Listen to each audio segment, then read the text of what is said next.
Fantastic. Good morning. My name is Kenneth Ogbebor, and it's my pleasure to welcome you to Ignite 2024.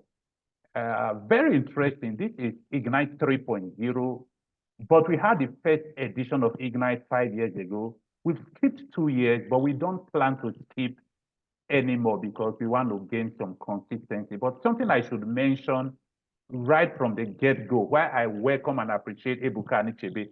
Ebuka Anichebe has spoken in every edition. Now, Ebuka has become my very good friend. We've done things together. But when he spoke at the first edition, I have never met him. It's very interesting. I met him at the event. Of course, I've heard him about Ebuka, and I've seen Ask Ebuka, that thing that keeps popping up, Ask Ebuka, Ask Ebuka. So it was my pleasure to meet him at the first Ignite, and my pleasure to have him join us again. Now, what's Ignite all about? Beyond New Year resolutions, which most people break, Ignite is to help you start your year on the very right tone. Of course, you've done 2023, you've done 2022. When you come into a new year, people shout Happy New Year. And I've always asked, what is new about the year? Because if you do everything you did in the year before, you will get the very same results you got in the year before. If you are the same person you were in the year before, you will do the same thing you are doing now and you'll get the same result. If you are thinking the way you were thinking the year before, you will take the same action and you will get the same result. So what is Ignite and what is Set Yourself Free? I've come to realize that one reason you don't do many of the things you don't do, no matter the excuse you give, it's you. Ultimately, your results are up to you. Now, when people talk about the universe, I must say this, in my understanding, the universe is for you. God is for you. Interestingly, people you don't even know are rooting for you. But do you believe in you? Can you trust yourself to take the step? Can you trust yourself to be you? So what we are saying in Ignite 24 is, if you set yourself free, you find that you have always been your jailer. If you set yourself free, you find that you've always been your jailer. You've always had the key to whatever you call your jail cell. Now I'm going to share my slide with everyone while I start this conversation up on a very simple and easy note. Then I'm going to hand you over to Ebuka. I'm going to come up briefly once again, and then I'm going to hand you over to Marilyn. For those who don't know, Marilyn is, I like to say, my girlfriend, and some people who are not very comfortable to hear girlfriend, I quickly tell them, she's my wife, before you go report me to pastor that Ken has a girlfriend. But of course, I have a girlfriend. It's not news that I have a girlfriend. She's my girlfriend. So I'm going to hand you over to Marilyn.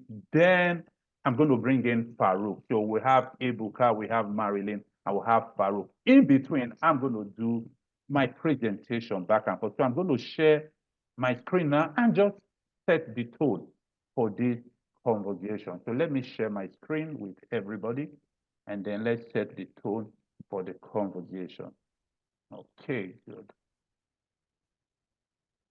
I need you to let me know that you can see my screen. Okay, if you can see my screen, please let me know you can see my screen.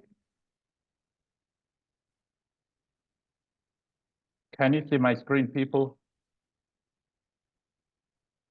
Yes, okay. If you can see my screen, please let me know. You can see your screen. All right, thank you very much. Now we are good to go. So let's start the conversation. I've given you the background to Ignite 3.0. We've had 1.0, 2.0, and this is 3.0. And the team says, set yourself free. Now, I've told you why I chose that thing, set yourself free. Now, for this next few minutes, 10 minutes precisely, I'm going to talk to you about the rules of life. Whether you know it or not, we all live life by certain rules. Now, where the rules came from is a different matter we are going to look at. How you perceive the rules is a matter we are going to look at. and how you obey the rules is also a matter we are going to look like. But we all live life by certain rules, and most of those rules we learn it from people. That's why I make this second statement. People do what people see people do. I'll give you a very simple example. When did most of us start using Zoom? 2020, because in 2020, everybody went online in 2020 because of COVID. Before that, very few people use Zoom. And for very many other things, virtually everything everybody does, people do what people see people do. That's why fashion changes. People see people do certain things, celebrities do certain things, people they look up to do certain things, and they start doing it. So people simply copy their rules, their lifestyle, and their choices from people. Sometimes they think that the choices were made by them, but they don't know that they just copied from somebody else. Now, there's this game we play very often. If this was a live class, I'll pass you sheets to play this game. It's called Connect the Dots. Now, when you give this game to people, they look at the dots and they are supposed to connect it in just 4 strokes of lines without lifting their pen from the paper. Those are like rules. 4 strokes. Don't lift your pen from the paper. Connect the dots. If you can pick up a pen and paper, you can put on these 9 dots and try to connect them. Now, most people fail to connect these 9 dots. At first, they think it is easy, but they try again and again without lifting your pen from the paper, connect these 9 dots. Some people do this. They put a bus, but they realize that they are not connecting the 9 dots. The middle dot is missing. So how do we solve this? If you expand this bus, it's not going to help you. You shrink the bus, it's not going to help you. But then the solution is quite simple, except that you were obeying the rule nobody gave you. Now let me show you the solution. That is the first line. That is the second line. Once you draw the second line, people start getting it. But some ask you, why did you go beyond the last dot? But the question is, who gave you the rule that you cannot extend beyond the last dot? So this is the third line. And finally, see, we connected the dots, 4 of them, without lifting your pen from the paper. Do you know what this tells me? Many people are living their life in a bus. They live their life in a bus that nobody gave them. They live their life by rules that hold them bound that nobody gave them. They just believe those rules because they see other people living by those rules. There are people who are at a job that they don't like because they live with parents who were at a job they come home every day complaining about. So they are also living by that rule. People are in relationships they shouldn't be in. They are in places they shouldn't be in because they are living by certain rules, and you wonder, who gave you those rules? And to escape those rules, people start talking about thinking outside the box. Think outside the box. But I said, stop thinking outside the box.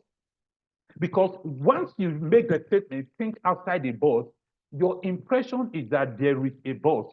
So when you think outside the box, sometimes your programming can kick in that I'm going outside the box. I'm thinking outside the box. I'm doing something different. I'm doing something new. So I say, stop thinking outside the box. Instead, think like there is no box.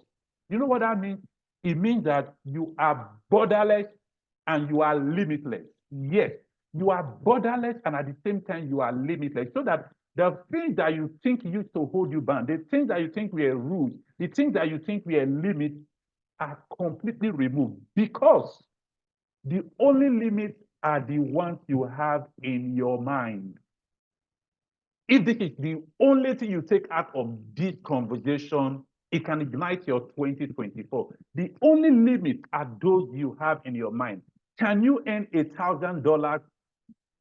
If you think you can, you can. Can you earn $1,000 in a day? If you think you can, you can. Can you earn $1,000 in a minute? If you think you can, you can. But if you think you can't, that limit is in your mind.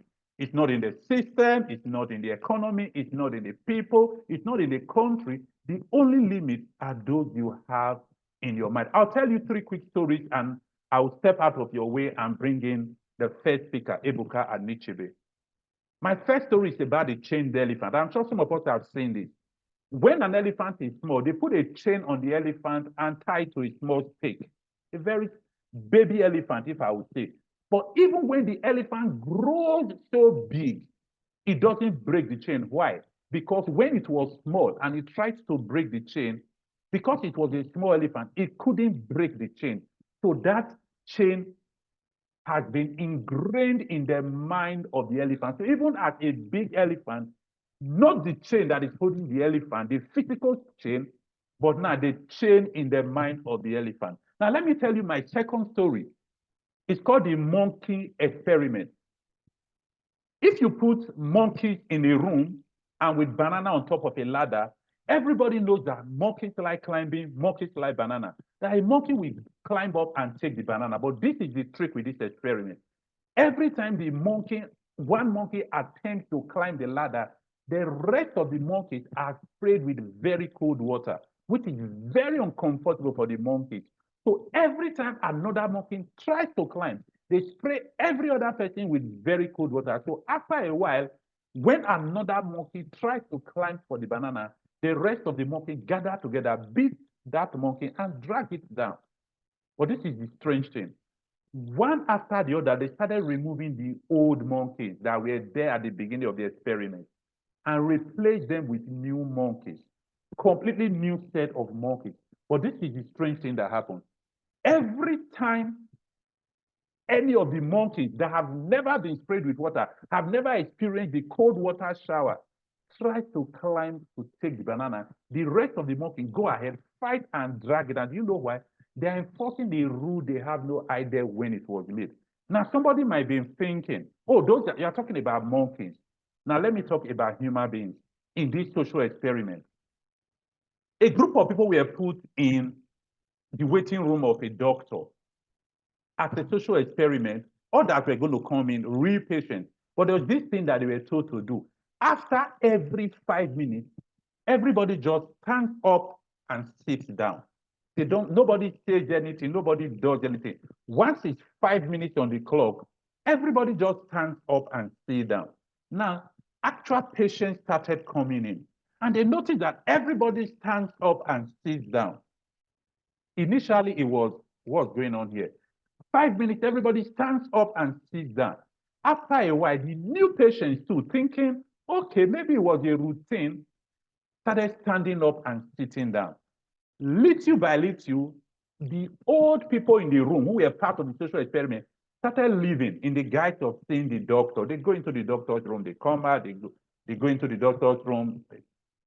Now, after a while, the waiting room was replaced with very new people. I'm not saying new monkeys, I'm saying new people. And the same thing, everybody started standing up, sitting down, but nobody knew why they were standing up and sitting down. And these are people. So I'm asking you a question.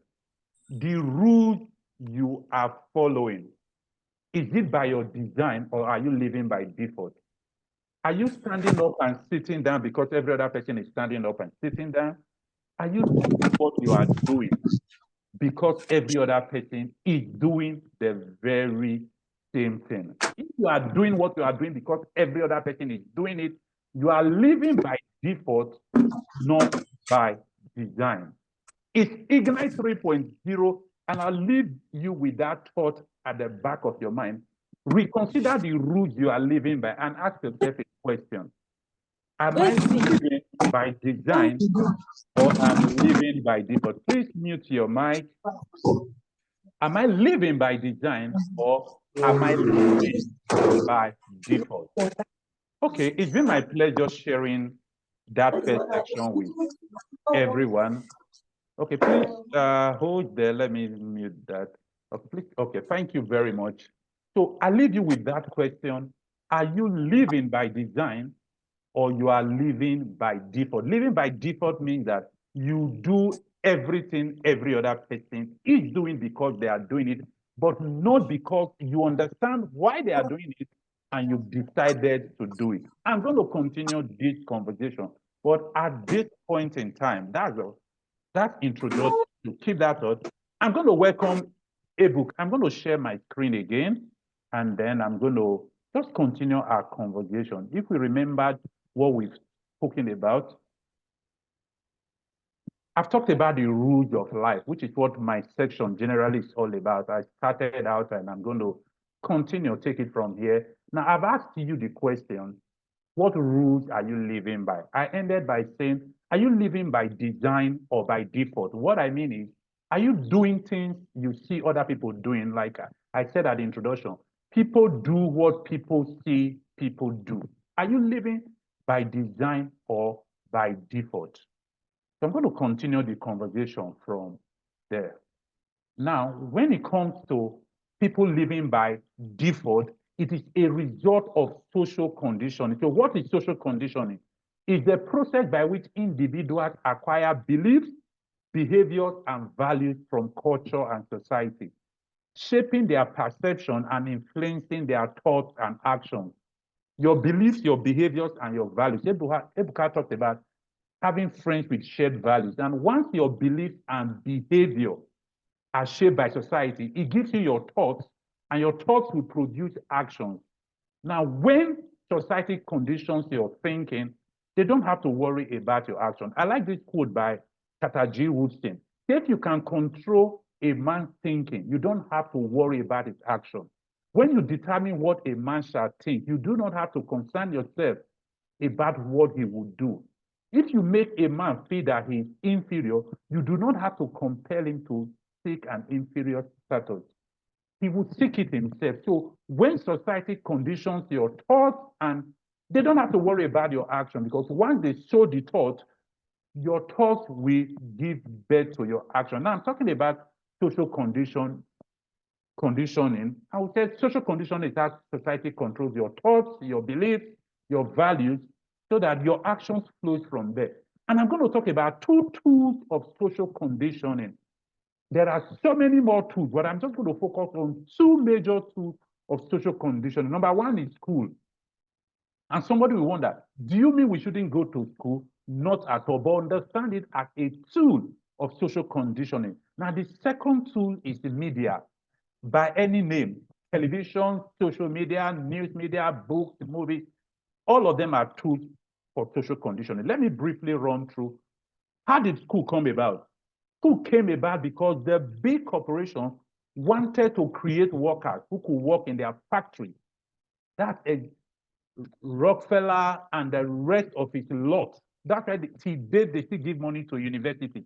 They wanted to create workers. And what did they want to create?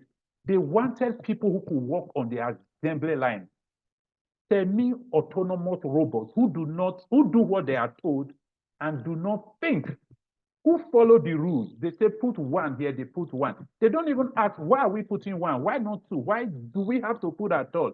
And how does school do social conditioning? If you notice, of course, the Western world is changing this, but in our climate, uniform, students have to march in a straight line. We have to be arranged in a certain order, either tallest, highest, male, female. You are punished for making mistakes. Now, that's one of the false side, the downside of school. Punished for mistakes and praised for conformity. When you do it the way every other person is doing it, you are praised. When you do it differently, you are punished. That's why they say, don't you see how that one is doing it? And talking about thinking outside the box, who teach you to color within the lines? Color within the lines. Color within the lines. What is all that? Social conditioning, making sure you just look like another person. You don't think for yourself. You don't break the rules. You don't even question the rules. Now, look at the other tool for social conditioning. The media is the most powerful tool for mass hypnosis. Call it television, call it radio, by any means. Whether it's traditional media, whether it's books or movies, it's the tool for social conditioning. Now, there's a way I like to call television, is tell you your vision. There are people who everything they know about life, everything they know about business, everything they know about relationship, everything they know, they learned it from the media, whether it's television or whether it's social media. What has happened to them is that they've been conditioned, but they don't know. I left the last word, say influence is subtle. That's the thing with when the media is influencing you. It is influencing you, but you don't know it is influencing you. So influence is subtle. It influences you, you don't even know. Now, what is the purpose of media? Every media has an agenda. Their purpose is beyond information. Now, when you tell some people, I don't listen to the news, they look at you like you're from another planet, because where do you get information from if you don't listen to the news? Let me tell you the truth. What the media does for you is beyond information. They want to transform you, they want to reform you, they want to conform you to certain rules or deform you. One of the four or more. But it's not just information they are giving you. The information always has an agenda behind it. Now, this is John Lennon. I love this quote. Talking about end game of life. What are the rules you are living by? He said, when I was 5 years old, my mother always told me that happiness was the key to life. When I went to school, that same thing I called school, tool of social conditioning. When they asked me what I wanted to be when I grew up, I wrote down happy. They told me I didn't understand the assignment, and I told them they did not understand life. This was John Lennon talking. I told them they did not understand life because they wanted him to say doctor, lawyer, teacher, policeman, because that's the rules the school are trying to condition everybody to follow. But when he said, I want to be happy, they told him he doesn't understand the assignment. And he told them he doesn't understand life. Before I leave you, the last time I left you with a question saying, are you living by design or by default? By design means you are the one deciding what you will do, how you will do it, when you will do it. Or by default, which means just following the rules made by other people. Now, I'm going to leave you with this thought. Define your success, your progress, your happiness, and your life in your own terms. Meaning that if somebody, for him, happiness is a happy home, that's happiness. If for another person, happiness is $1 million, that is happiness. If for somebody, happiness is writing a bestseller, that is happiness. If for somebody, happiness is writing a music that goes #1 on the billboard, that's their success, that's progress. Not what the world calls success, progress, happiness, or life. You must define life on your own terms. And to make success, to make progress, you must change. You must change. Now, I'll leave us with this last thought by George Bernard Shaw.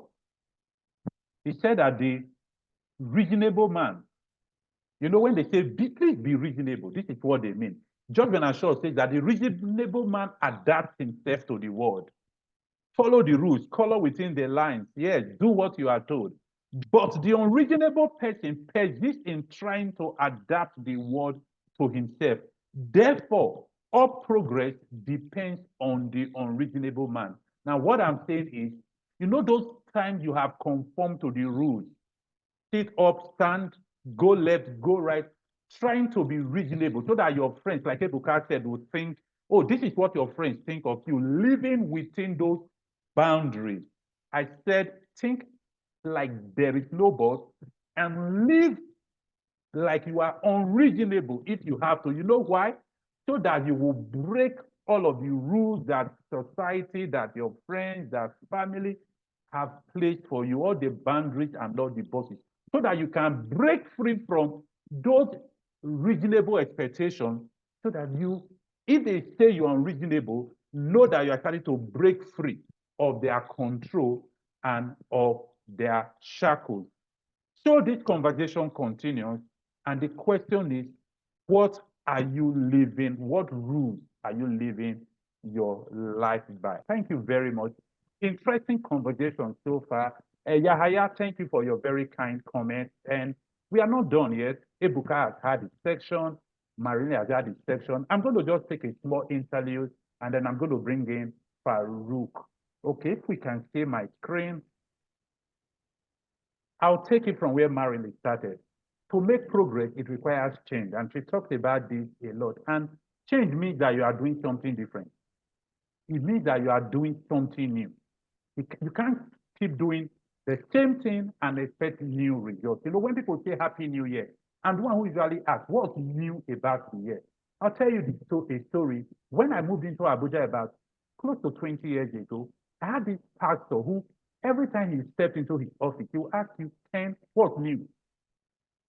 It was an unnerving question because he doesn't ask, how are you? He will ask you what is new. So when you are going to his office, you are thinking, what is new? What do I share with him that is new? And so it was quite a challenging question. You're always looking for something new to share with him. And for you, what's new? 2024, what are the new things you are doing? Trust me, I have many new things I'm doing because if you want new results, you require new rules, you require new sets of actions. Now, what else do I want to consider? I have asked the question, in the rules of life, I've asked, what rules are you following? Who made the rules?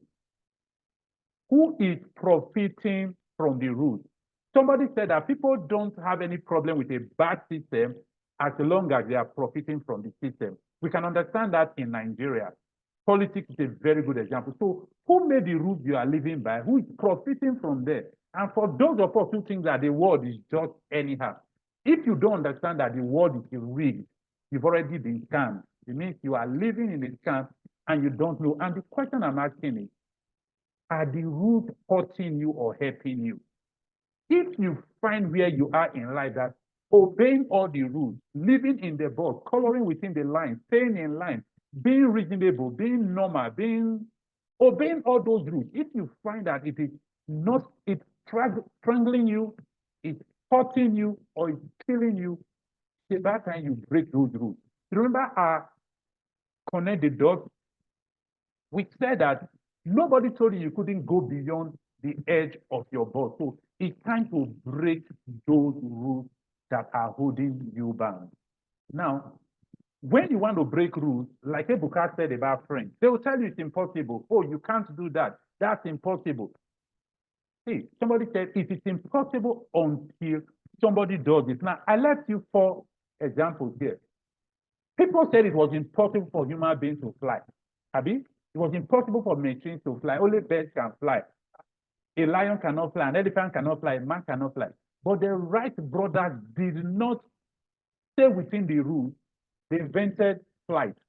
Telephone. At the time, people said you cannot communicate wirelessly. You must have wires. But today we have wireless telephone, wireless internet, wireless video from wherever you are. We are not connected physically by wires. But you are hearing me. What of cryptocurrency? When crypto showed up, people said, no, it won't work. It's going to fail. Government will kill it. But trust me, one of the biggest investors in crypto now is the American government. Now, once the American government backs something, you know that it's going to be here for a while. That is what is true of technology. Sometimes people say things are impossible until somebody does it. The things we do on our phones now were impossible with computers many years ago. Right now, I'm broadcasting to the whole world just from my laptop, some from their phone. Many years ago, this was impossible, except you had a major studio. But we are all broadcasters at the end of it. Technology is breaking the rules every day to create new things. To create new things in your life, you also need to break those rules. People always say it's impossible until it is done. Now, wireless power supply. Let me tell you where this thought came from. 400 level engineering students, I was having a discussion with my friend and they said, what if we transfer power wirelessly? Somebody said it was impossible. I tell you right now, there's some wireless transfer of power. There are devices that can charge your phone without being connected to your phone already. Now that's at a small level. Who told you that massive power supply cannot be done wirelessly? Please, before you say it's impossible, let the scientists do their thing. You might be shocked that before you know it, we can transfer power without dragging wires, transfer power wirelessly. Now, if you've heard the story of Roger Bannister, before 1954, everybody said that it was impossible to run a mile in less than 4 minutes. Everybody said it was impossible. So everybody ran a mile in above 4 minutes. Until Roger Bannister came in 1954, that is pictured there, he ran a mile in less than 4 minutes. And the moment Roger Bannister did it, everybody, even high school students, started running the mile in less than 4 minutes. And that, I say that to say, it is impossible until it is done. People say it's impossible. So the things you are saying impossible, the things you are saying impossible for you, They're actually possible. But if you say it's impossible, it means that you cannot do them. No one can stop you but you. Marini said it's your choice. No one can stop you but you. Break the chain off of yourself. Your greatest threat to breaking free, your greatest threat is what you think about yourself. And the good thing is that you are free to think of yourself differently. It is free. It's you in control of your mind. It's you changing your thoughts. It's you thinking differently, getting new information, like listening to this conversation and deciding to think differently. Your greatest threat is what do you think is possible for you? What do you think is possible for people like you? What do you think is possible from people from Nigeria or from your tribe? Your greatest threat is your thought of yourself, not what others think of you. So when I say set yourself free, like our conversation has been on Ignite, what I'm saying is this. When you finally take the step, you realize something. No one was stopping you but you. When you ask that girl out on a date, you realize that no one was stopping you but you. When you walk into that company and tell them that they should give you business, you realize no one was stopping you but you. When you submit that proposal, you realize that no one was stopping you but you. When you do your Facebook live video, you realize no one was stopping you but you. When you bring to life that your idea that you've been cooking for 3 years, 2 years, 5 years, you realize that no one was stopping you but you. When you get the courage to do what you were put here to do, you realize that no one was stopping you but you. See, the whole idea of Ignite is to bring you to the point where you realize that no one was stopping you. So when I say set yourself free, I mean whatever prison, whatever limitation you are in, the key to unlocking that limitation lies in you. If you are taking one thing away from Ignite 3.0, it is that no one was stopping you but you. Take that very next step, put in that proposal, do the Facebook video, do the YouTube channel, start the business, ask for the sale, ask the girl out on a date. No one is stopping you but you. Go knock on the door of that office. No one can stop you but you. And I'm going to stop here. No one can stop me but me. But me have decided to stop me. I'm going to stop here.